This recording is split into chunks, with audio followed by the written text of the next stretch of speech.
Maayong adlaw Pilipinas, maayong adlaw tibuok kalibutan, diin maabot kining ato ang pag-vlog.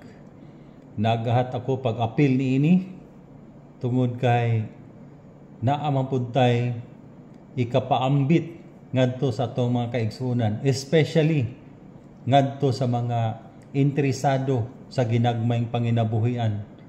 Kung atong tan-awon ang atong mga palibot, daghan kaayo nga mga negosyante, no? Gagmay negosyante nga nagpabarog sa ilahang tagsa-tagsa ka mga negosyo.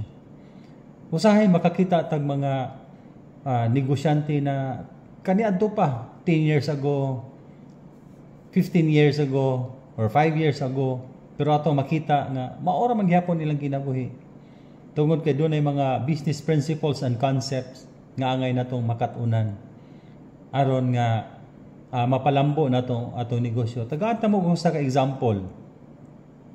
Kung magnegosyo ka gani, unsay kasagaran nga buhaton nato kung natay gisugdan nga negosyo. Anha nato kuhaon tanan ang halin diha nato kuhaan tanan sa tuang mga pangkonsumo matag adlaw. Which is wrong.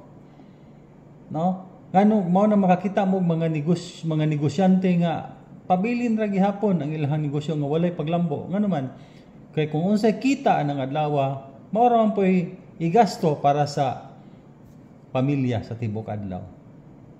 Unya punan pagyod nga ang ato ang capital atong gi loan ug dagko kay mga interest.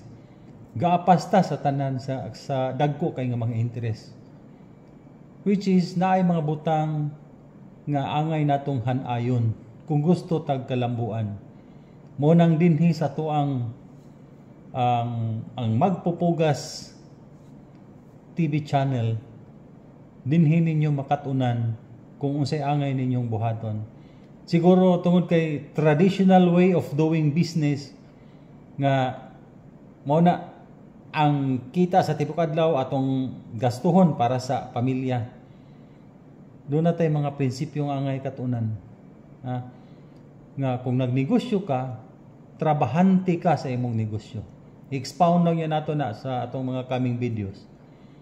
Nga trabahante ka sa imong negosyo. Buot pasabot, kung kaya sa imong negosyo nga swelduhan ka ang imong kagalingon og 200 ang adlaw. Katong 200 nga adlaw, didto ra ka, no? Mo budget para sa imong pamilya. The rest ayo tong hilabti kaysa imo tong negosyo. Trabahante ka sa imong negosyo. No? Ayaw hilabti ang imong kinatibok ang kita kay labing siguro dili jud ka magmalampuson. Labing siguro mahagba gyud ka sa imong negosyo. So kinahanglan wise ta.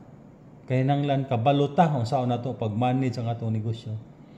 Kay dili lalim, no, ang pagpanginabuhi nagkinahanglan og effort, nagkinahanglan tanan nimong kusog, nagkinahanglan og panahon, nagkinahanglan og resources.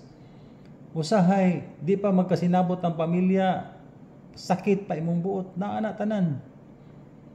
Kunya tamis kayong palandungon kung panalitan magkayusa ang usa ka pamilya nga doon na mo'y tumong amo mao nga pagpalambo sa inyong panginabuhian. So naatay angay, naatay kinahanglan nga buhaton ni ana aron mahimong magmalampuson atong ginagmayng panginabuhian. So stay tuned lang mo unya follow mo sa ko ang channel aron nga updated unya mo sa mga ipang-upload na ko nga mga video aron inyong